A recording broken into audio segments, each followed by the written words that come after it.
대사와 건강 파트를 할 건데 중학교 때 배웠던 소화계, 순환계, 호흡계, 배설계 그 단원에 개들이 얼마나 유기적으로 얽혀 있는가를 배우는 단원입니다. 그래서 중학교 내용이랑 많이 차이가 없다라고 생각해주면 돼요. 그래서 많이 안 어려우니까 잘 따라옵시다. 자, 첫 번째 나오는 게 영양소의 흡수와 이동인데 아마 이 단원에서는 뭐를 배울까? 당연히 소화계를 배우겠지. 자, 소화계 파트를 배운다고 생각해 주시면 됩니다. 자, 첫 번째, 음식물 속에 들어있는 영양소를 체내에서 이용하기 위해서 흡수 가능한 형태. 자, 그러면 흡수 가능한 형태가 어떤 거냐면 작은 분자로 만든다는 거야. 자, 작은 분자로 만들게 되는데 우리가 어떤 형태로 흡수 가능하냐면 탄수화물은 포도당 형태로 흡수 가능하고, 자, 지방산, 모노글리세리드 이런 것들이 있거든. 그래서 지방산과 모노글리세리드. 자, 그리고 그 다음에 단백질은 아미노산으로 흡수가 가능합니다. 그래서 내가 파란색으로 써놓은 건 고분자 물질, 즉 흡수가 안 되는 물질이고, 지금 밑에 포도당, 지방산, 아미노산은 흡수가 가능한 형태다. 이렇게 기억을 해주시면 됩니다. 그래서 우리 소화계에서는 흡수 가능한 형태로 분해한 다음에 흡수를 할 거야. 알겠죠? 그래서 소화계에서 영양소의 소화와 흡수가 이루어지고, 소화는 흡수 가능한 형태로 분해한다는 거야. 분해. 자, 그래서 분해하는 거고, 우리 앞에서 배웠던 무슨 작용이다? 이화작용입니다. 이화작용이다. 그래서 흡수가 이루어지고, 흡수된 영양소는 어디를 통해서 이동할 거냐 하면 순환계를 통해서 이동한다. 그래서 흡수된 영양소는 순환계를 통해서 이동한다. 자, 그 다음에 내려갈게요. 영양소는 에너지원으로 이용할 수 있는 탄수화물, 단백질, 지방 말고도 또 있습니다. 또 다른 영양소는 에너지원으로 이용할 수 없는 영양소들이 있어. 그 대표적인 게 무기염류, 아미노산. 자, 요런 건 아미노산이고 뭐라 하면, 자, 비타민, 바이타민. 자, 이런 것들은 에너지원으로 이용할 수 없다. 그죠? 그래서 에너지원으로 이용할 수 있는 탄수화물, 단백질, 지방. 에너지원으로 이용할 수 없는 무기염류, 바이타민. 자, 요렇게 이런 것들을 영양소라고 얘기를 하는데, 우리 탄수화물, 단백질, 지방 같이 에너지원으로 이용할 수 있는 영양소를 3대 영양소라고 얘기를 합니다. 근데 이 3대 영양소는 크기가 커서, 분자 크기가 커서 세포막을 통과하지 못하기 때문에 음식물이 소화관을 지나가는 동안 이때 소화 과정을 통해서 방금 얘기했던 작은 분자로 분해가 되어 체내로 흡수된다 라고 얘기를 했습니다. 자, 3대 영양소의 소화산물인데, 자, 탄수화물은 포도당, 그리고 참고적으로 과당, 갈락토스 같은 단당류라고 얘기합니다. 단당류. 자, 단당류. 그리고 단백질은 아미노산으로. 자, 요거 다 알아야 돼. 그래서 단백질은 아미노산으로. 자, 그 다음에 지방은 지방산과 모노글리세리드로 분해가 된다. 일단 기억을 해주세요. 그래서 탄수화물은 포도당으로. 자, 그 다음에 단백질은 아미노산으로, 지방은 지방산과 모노글리세리드로 분해된다. 왜? 흡수할 수 있게 바꾸기 위해서입니다. 자, 그 다음에 자, 영양소의 흡수와 운반이라고 되어 있는데, 자, 소장에서 최종 소화. 자, 소장에서 최종 소화된 영양소는 소장 내벽의 융털에서 모세혈관과 암족관으로 흡수가 됩니다. 참고적으로 모세혈관에서는 수용성 영양소가 흡수가 돼. 자, 수용성 영양소가 흡수된다. 그 다음에 지용성 영양소는 암족관으로 흡수가 됩니다. 이때 그리고 흡수하면 아까도 얘기했지만 순환계를 통해서 심장으로 간 다음에 온몸의 조직세포로 공급이 된다. 자, 그래서 소화계에 대해서 지금 얘기를 하고 있는데, 밑에 보면, 자, 그래도 우리 조금 참고적으로, 자, 입에서는 뭐가 분해되냐면, 자, 녹말이 분해됩니다. 녹말. 녹말이 분해되는데 녹말이 누구에 의해서 분해되냐면 아밀레이스에 의해서 분해가 돼. 아밀레이스에 의해서 분해돼서 엿당으로 분해되는데 우리 수능에서는 이 효소 이름을 일일이 알 필요는 없어. 알겠지? 하지만 입에서 녹말이 분해된다. 이 정도만 알면 되고, 자, 그 다음에 위에서는 뭐가 분해되냐면 단백질이 분해됩니다. 단백질이 분해되고, 자, 그 다음에 소장에서는 3대 영양소가 모두 분해가 돼. 자, 요 정도는 수능에서 알면 되고 더 자세한 거는 수능에서 그렇게 요구하지는 않습니다. 됐죠? 우리가 여기에서 해야 되는 건 물질 대사 건강 파트이기 때문에 효소 이름을 일일이 외우는 거는 중학교 3학년 과정에서 다 외우고 올라왔기 때문에 그것까지 일일이 할 필요는 없습니다.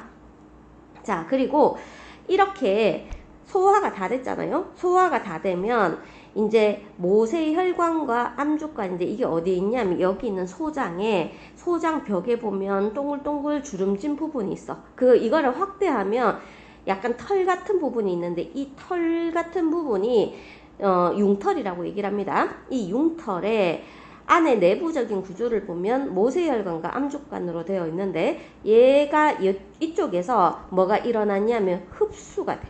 그래서 영양소의 흡수가 일어나면, 자, 얘가 어디를 통해서 움직이냐 하면 이제 순환계를 통해서 흡수된 다음 순환계를 통해서 심장으로 운반되어 온몸의 조직세포로 공급된다. 중학교보다 간단하죠. 그래서 소화계 끝났습니다. 자, 그 다음에 이제 두 번째는 기체교환과 물질의 운반해서 우리 이거는 호흡계야, 호흡계. 자, 호흡계. 자, 호흡계를 통해서 세포 호흡에 필요한 뭐를 흡수해야 되냐면 산소를 흡수하고 물질 대사 결과 생긴 노폐물인 이산화탄소와 여분의 물을 배출하는 기능을 하는 게 호흡계입니다. 그래서 산소를 흡수하고 이산화탄소와 물을 배출하는 것이 호흡계다. 자, 얘는 세포호흡에 필요한 물질이고 이 친구들은 세포호흡 결과 발생된 노폐물이라는 거 기억을 해주세요. 자, 호흡계는 일단 코 밑에 기관, 그리고 갈라지면 기관지, 그리고 그 끝에 폐포들이 달려있는데 폐, 이런 식으로 이루어져 있습니다. 폐는 작은 주머니 모양의 매우 많은 폐포로 이루어져 있다. 자, 그리고 얘는 이 폐포는 동글동글 부풀어 올라져 있는데 공기와 접하는 표면적이 넓다. 자, 이렇게 체크해 둡시다. 자, 그리고 그 다음에 순환계인데 순환계는 심장, 혈관 등으로 이루어져 있다. 자, 혈액은 온몸에 퍼져 있는 혈관을 따라서 순환하기 때문에 순환계라고 얘기하고 얘들이 해주는 역할은 물질을 운반해주는 역할을 해준다. 됐죠? 자, 그러면 이제 기체 교환을 해줘야 되는데 폐로 들어온 외부 공기 중 산소는 방향 잘 기억하세요. 자, 폐포에서 모세혈관으로 됐나요? 그래서 산소는 폐포에서 모세혈관으로 이동하고 그 다음에 자 이제 조직세포로 갑니다. 그래서 폐포에서 모세혈관으로 간 다음에 어디로 간다? 조직세포로 이동한다. 여기 산소의 이동 방향입니다. 그리고 세포호흡 결과 생긴 자 이산화탄소는 자 방향을 보세요. 어떻게 됐냐면 조직세포에서 모세혈관으로 이동한 다음에 그 다음에 폐포로 이동한다. 자, 산소와 이산화탄소의 이동 방향은 서로 반대이라는 걸 기억을 해주세요. 됐죠? 자, 이제 다음 페이지로 넘어갈게요. 자, 다음 페이지 보면 우리 이거는 호흡기야. 호흡기라서 여기가 코고 그 다음에 여기가 기관이고 자, 그 다음에 갈라진 게 기관지입니다. 기관지에 수많은 폐포가 달려 있어서 뭐를 이루고 있냐면 폐를 이루고 있다. 자, 그리고 중학교 때 배웠던 참고적으로 자, 이래 폐는 근육이었기 때문에 어떤 거랑 자, 가로막 또는 횡격막과 늑골, 갈비뼈의 상하 운동에 의해서 부풀었다, 쪼그라들었다 이렇게 합니다. 자, 그리고 옆에 보면 자, 이제 우리 폐포 여기서 기관지 다음에 뭐 용어는 안 외워도 되지만 세기관지라고 되어 있는데 그 세기관지에 수많은 세포들이 달려 있는데 이게 폐포고 표면적을 넓게 하는 역할을 해줍니다. 근데 폐포 주변에 뭐가 싸고 있냐면 모세혈관으로 싸고 있어. 그래서 아까 전에 얘기했듯이 폐포에서 모세혈관으로 산소가 움직이고 산소 O2가 움직이고 모세혈관에서 다시 조직세포로 산소가 이동한다라고 얘기했습니다. 이산화탄소는 반대로 조직세포에서 모세혈관으로 갔다가 모세혈관에서 폐포로 이렇게 나가게 돼 있어. CO2는. 자, CO2는 이렇게 움직입니다. 자, 그때 밑에 폐포에서 기체교환인데 조금 확대를 해줄게요. 자, 폐포에서 기체교환을 보면 자, 지금 폐로 들어오는 건 폐동맥이야. 내가 누누이 강조하지만 심장 빼고 어떤 기관으로 들어오는 건 다 동맥입니다. 그래서 폐로 들어오는 건 동맥이고 폐에서 빠져나가는 건 정맥이라고 얘기를 하는데 폐동맥, 폐정맥이 이렇게 있어. 자, 폐동맥이 이렇게, 자, 파란색을 좀 표시할게요. 자, 폐동맥이 이렇게 들어오면 폐포랑 폐의 모세혈관, 그래서 폐동맥에서 이제 갈라지면 폐의 모세혈관이 되거든. 그러면 얘가 폐포에서 폐의 모세혈관으로 뭘 줄 거냐면 산소를 줄 거야. 여기 산소 주는 그림 보이죠? 맞죠? 이렇게 산소를 줄 겁니다. 자, 그리고 그 다음에 얘가 이제 폐의 모세혈관이 폐포한테 뭐 줄 거냐면 이산화탄소를 줄 거야. 이렇게 이산화탄소를 줄 겁니다. 이렇게 이산화탄소를 주고 나면 이제 혈액이 산소가 많은 혈액이 되어서 빠져나가. 그래서 모세혈관에서 폐정맥으로 빠져나오게 되는데 우리 왼쪽에 산소가 적고 이산화탄소가 많은 아이를 정맥혈이라고 얘기해. 정맥혈. 근데 이렇게 폐포를 지나오게 되면 산소를 받고 이산화탄소가 적어지기 때문에 동맥혈로 바뀌게 됩니다. 그래서 방향 잘 기억을 해주세요. 폐포에서 모세혈관으로 산소를 공급해주고 나중에 이제 이게 조직세포로 가서 다시 이 산소를 공급해줄 거야. 그리고 조직세포에서 이산화탄소 이렇게 받아서 폐포에서 모세혈관에서 폐포로 가서 몸 밖으로 빠져나갈 거야. 조금만 이해해주면 기억을 할 수 있을 겁니다. 자, 그리고 옆에 보면 순환계의 구조가 되어 있는데 순환계의 메인은 여기 있는 심장이야, 심장. 그리고 온몸을 연결하는 수많은 혈관이고 이 혈관에 혈액들이 있는데 혈액이 혈관 안에서 온몸을 순환한다. 이게 순환계입니다. 자, 그때 참고적으로 자, 이제 심장은 다른 거랑 조금 반대라서 심장으로 들어오는 혈관들이 있어. 자, 심장으로 들어오는 게 정맥이야. 딴 거랑 반대입니다. 자, 그리고 심장에서 나가는 것들이 있습니다. 이렇게 심장에서 빠져나가는 것들이 있는데 이게 동맥이야. 알겠죠? 자, 근데 좌심실에서 빠져나가는 것. 좌심실은 엄청나게 두꺼운 심장입니다. 알겠죠? 그래서 되게 벽이 두꺼운데 얘가 펌프질을 해서 이렇게 빠져나가면 어디로 갈 거냐면 온몸으로 갈 거야. 온몸으로. 그래서 좌심실에서 빠져나가는 혈관 이름은 뭐라고 얘기하냐면 대동맥이라고 해요. 대동맥. 자, 이렇게 대동맥은 동맥 다음에 항상 모세혈관으로 돼 있거든. 그래서 모세혈관에서 조직세포로 잘 안 나오네. 자, 조직세포로 산소와 영양소를 공급을 해줄 거예요. 소를 공급해주고 그 다음에 뭐를 받아올 거냐면 이산화탄소와 노폐물을 받아올 겁니다. 자, 그래서 대정맥을 통해서 어디로 들어온다? 우심방으로 들어온다.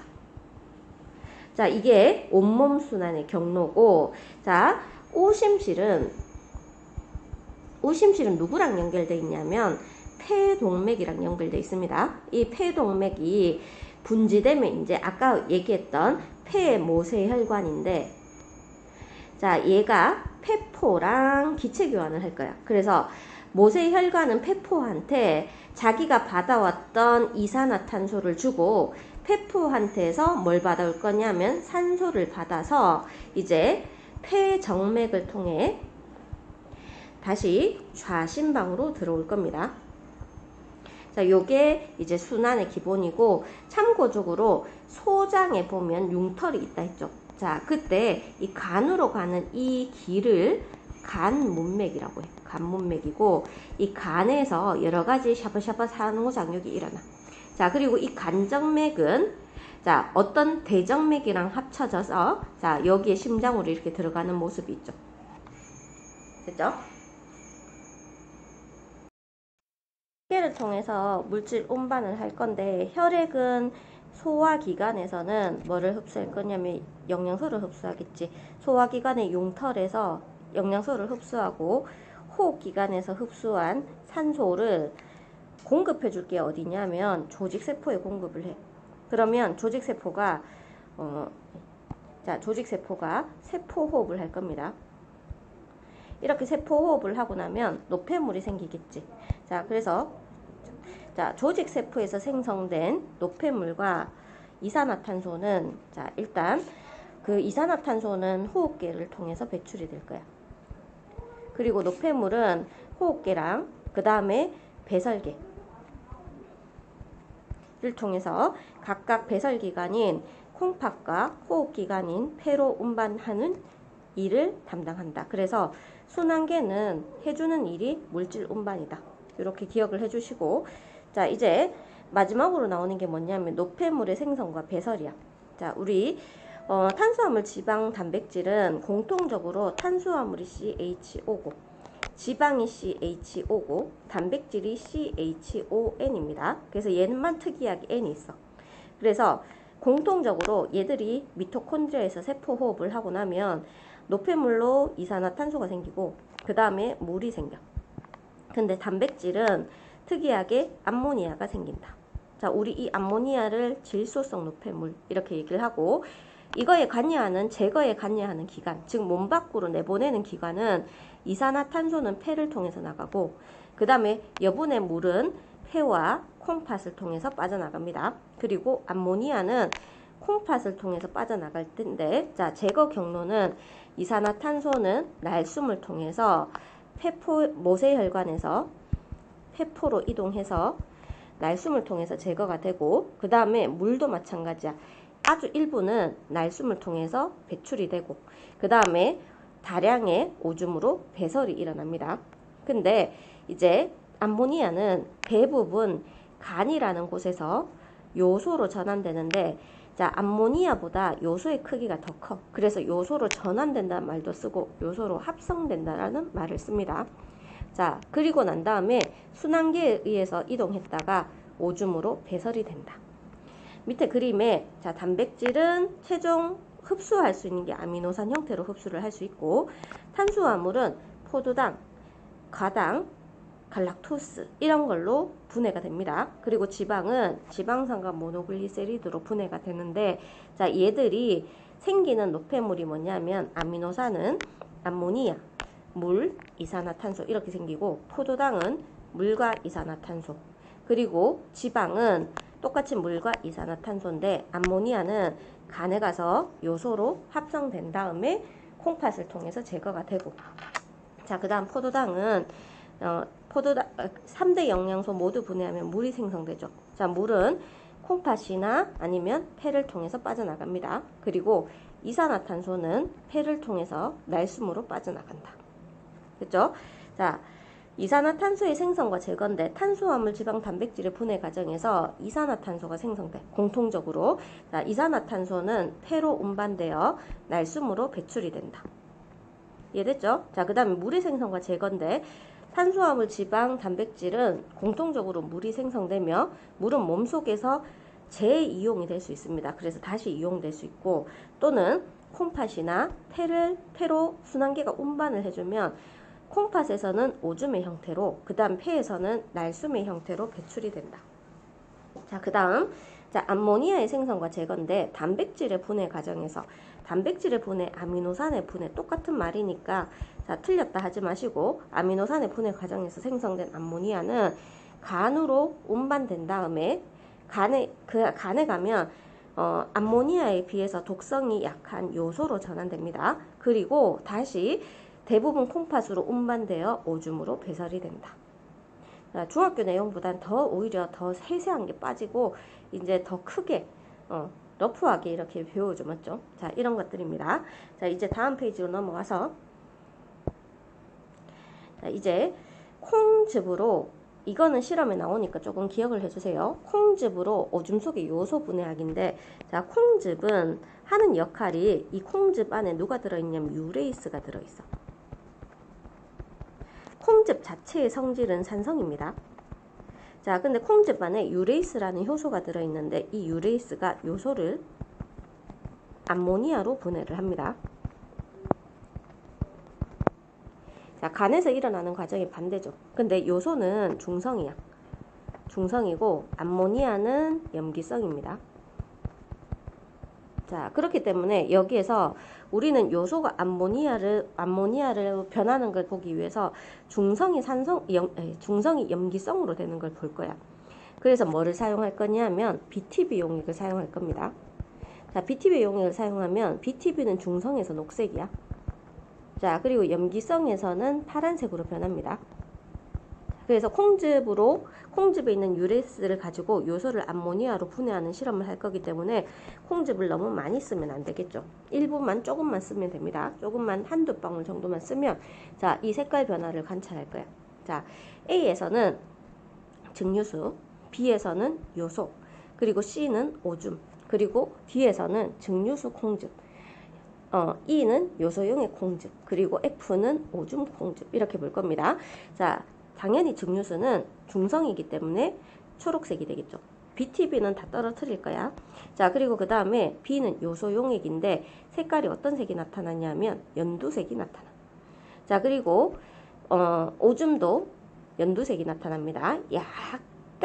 약간 연두색이 돼. 완전 초록색은 아니고. 자, 근데 D 같은 경우에는 증류수에 콩즙을 넣었어. 근데 이 아주 적은 콩즙 때문에 무슨 색이 되냐면 노란색이 돼. 요소용액하고 콩즙을 넣으면 이 콩즙은 물론 얘 때문에 노란색을 띄어야 되지만 이 양이 훨씬 많아. 얘들이 훨씬 많기 때문에, 자, 요소용액이 콩즙에 의해서 얘가 암모니아로 바뀌거든. 그러면 다량의 암모니아 때문에 푸른색 염기성을 띈다라는 걸 볼 수가 있습니다. 자, 그리고 자, 여기 오줌도 마찬가지로 오줌 안에 누가 들어있냐면 요소가 들어있겠지. 그러면 이 콩즙에 의해서 요소가 분해되어 암모니아로 바뀔 거거든. 그래서 얘는 암모니아 때문에 푸른색을 띈다. 얘도 마찬가지로 암모니아 때문에 푸른색을 띈다. 콩즙도 있는데요. 한데 콩즙은 양을 매우 작게 쓸 거야. 알겠죠?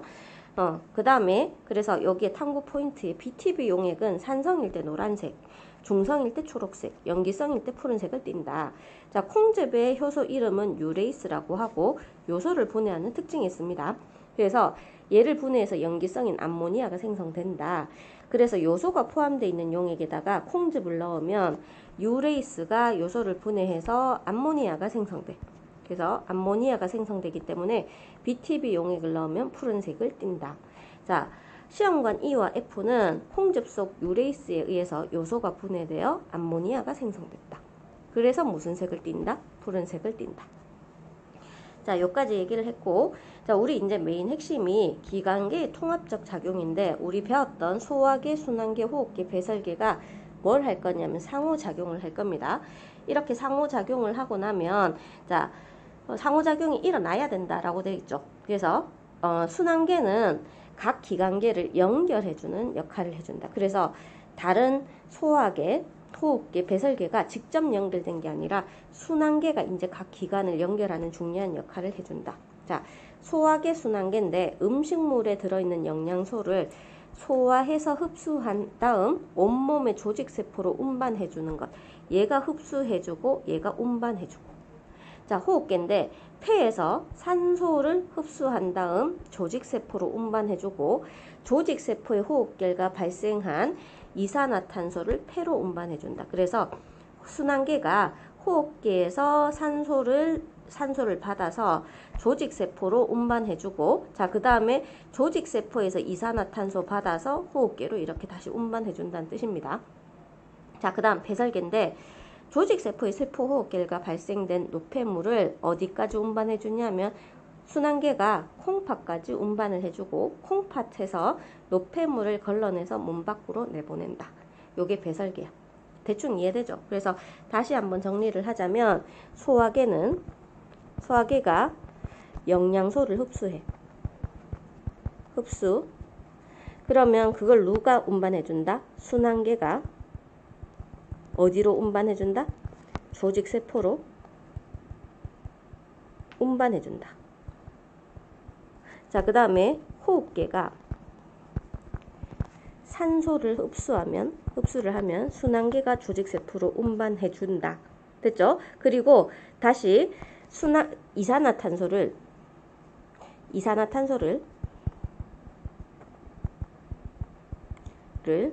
순환계가 폐로 운반해준다. 이렇게. 자, 그 다음 배설계. 자, 배설계는 이제 조직세포에서 발생한 노폐물을 순환계가 배설계로 운반을 해줍니다. 운반해주고 어디로 나간다? 몸 밖으로 빠져나가게 해준다. 이렇게 역할을 보시면 되고, 자, 소화계, 호흡계, 순환계, 배설계는 각각의 고유 기능을 수행하면서 서로 협력하여 에너지 생성에 필요한 영양소와 산소를 세포에 공급하고 노폐물을 몸 밖으로 내보내는 기능을 함으로써 생명활동이 원활하게 이루어지도록 한다. 그래서 서로 도와가면서 서로 이런 걸 보고 유기적으로 상호작용한다.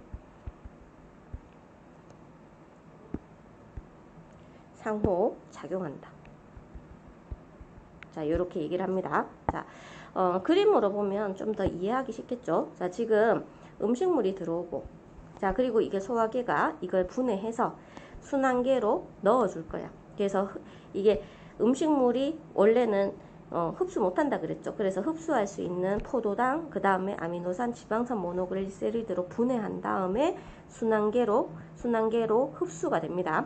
자, 그 다음에 소화되지 않은 찌꺼기, 우리 이걸 보고 똥이라고 얘기하죠. 똥은 그냥 소화계의 대장, 항문을 통해서 몸 밖으로 빠져나갑니다. 그래서 이건 소화되지 않은 찌꺼기야.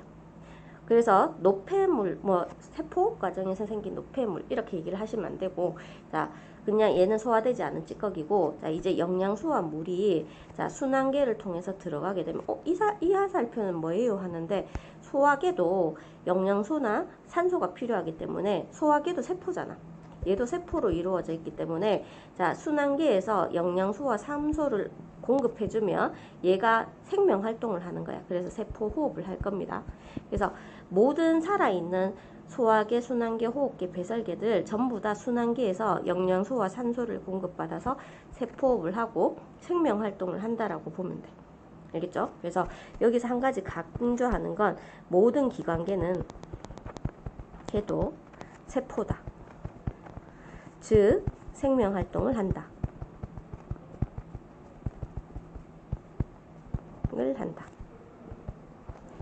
이렇게 돼 있고, 그 다음에 호흡계는 그냥 크게 얘기했지만 산소를 받고 이산화탄소를 내보내서 몸 밖으로 빠져나간다 라는 거고, 배설계는 순환계를 통해서 운반되어 온 노폐물이란 물이 배설계를 통해서 몸 밖으로 빠져나가고, 물은 재흡수도 일어나는 모습을 그려놨습니다. 자, 그리고 조직세포는 순환계에 의해서 운반되어 온 산소와 영양소를 받고 그 다음에 이산화탄소와 노폐물을 다시 배출하는데, 얘는 ATP와 같은 에너지 생성에 관여를 합니다. 그래서 생명활동을 잘 일어나도록 한다. 그죠? 세포가 흡수할 수 있는 크기가 작은 영양소로 분해하고 흡수한다. 자, 그 다음에 호흡계는 세포호흡에 필요한 산소, 얘는 영양소고 얘는 산소죠. 산소를 흡수하고 그 다음에 세포호흡 결과 발생한 이산화탄소를 몸 밖으로 내보내는 역할을 해준다. 이해만 하면 되겠지? 자, 그 다음 배설계는 조직세포에서 세포호흡의 결과 발생된 노폐물을 몸 밖으로 내보낸다. 배설계고, 순환계는 소화계를 통해서 흡수된 영양소, 호흡계를 통해서 흡수된 산소를 조직세포로 운반해주고, 조직세포에서 발생한 이산화탄소와 요소 등의 노폐물을 각각 호흡계나 배설계로 운반해준다. 그래서 우리는 이걸 보고 기관계의 상호작용 이렇게 얘기를 합니다. 자, 요까지는 우리 중학교 때 배웠던 소화, 순환, 호흡, 배설계보다는 좀 간단하지. 하지만 제일 중요한 건 얘들이 어떻게 유기적으로 얽혀 있는지를 잘 이렇게 이해하면서 가면 돼. 자, 이제 대사성 질환과 에너지 균형이라고 되어 있는데, 대사성 질환은 우리 몸의 물질 대사의 장애에 의해 발생하는 질환을 모두 일컬어 대사성 질환이라고 한다. 자, 대사성 질환에 당뇨병, 고혈압, 고지혈증, 그 다음에 고지질혈증, 자, 심혈관 질환, 뇌혈관 질환 이런 등등을 대사성 질환이라 하는데, 대표적인 당뇨병은 혈당 조절에 필요한 인슐린 분비가 부족해서 인슐린이 제대로 작용하지 못하거나 부족하거나 인슐린이 제대로 작용하지 못해서 발생해서 혈당이 정상보다 높아서 오줌 속에 포도당이 섞여 나오고 여러 가지 합병증을 일으키며 갈증을 많이 일으키는 병을 당뇨병이라고 얘기를 합니다. 고혈압은 혈압이 정상보다 높은 만성 질환으로 심혈관계 질환 및 뇌혈관계 질환의 원인이 되는 잠재적으로 위험한 병이야. 자, 그리고 고지질혈증, 고지혈증이라고 줄여서 얘기를 하는데, 혈액 속에 콜레스테롤이나 중성지방이 많은 상태로 지질 성분이 혈관 내벽에 쌓이면서 동맥벽의 탄력이 떨어지고 혈관의 지름이 좁아지면서 동맥경화, 심혈관계 질환의 원인이 되는 걸 고지혈증이라고 얘기를 합니다. 대부분은 비만과 많이 연관이 있다라고 얘기를 해. 물론 유전력도 있고, 그 다음에 비만이 아닌 사람들도 다 걸릴 수 있는 병이야. 이런 것들 대사성 질환이라고 얘기를 하고, 자, 체내 물질 대사 장애로 인해 높은 혈압, 높은 혈당, 비만, 이상 지질혈증 등의 증상이 한 사람에게서 동시에 나타나는 걸 대사증후군 이렇게 얘기를 합니다. 자, 대사증후군을 예방하기 위해서는 대사증후군을 계속 방치하면 당뇨병, 심혈관 질환, 뇌졸중 이렇게 심각한 질환으로 발전할 가능성이 있기 때문에 예방하는 것이 중요하다. 자, 이렇게 돼 있고, 그래서 그 예방에 가장 중요한 건 살 안 찌게 만들어라는 건데, 자, 여기에서 에너지 균형이라고 생명 활동을 정상적으로 유지하고 건강한 생활을 하기 위해서 음식물 섭취로부터 얻는 에너지 양과 활동으로 소비하는 에너지 양 사이에 균형이 일어나야 된다. 자, 용어 요거 잘 기억해 주세요. 자, 첫 번째 나오는 게 뭐냐면 기초대사량인데, 기초대사량은 생명 활동이, 자, 그러니까 사람이나 동물들이 체온 조절, 심장 박동, 혈액 순환, 호흡 활동과 같이 생명 현상을 유지하는 데 필요한 최소한의 에너지량을 기초대사량이라고 한다. 됐죠? 자, 그 다음에 뒤로 넘어가서, 자, 활동대사량. 자, 얘는 밥 먹기, 공부하기, 운동하기 등 다양한 추가적으로 하는 생명 활동을 하면서 소모되는 에너지량. 그래서 다양한 생명 활동을 하면서 소모되는 에너지량을 활동대사량이라고 얘기를 합니다. 자, 그리고 자, 일일 대사량이야. 일일 대사량은 기초대사량. 생명 활동을 유지하기, 심장, 호흡 이런 것들.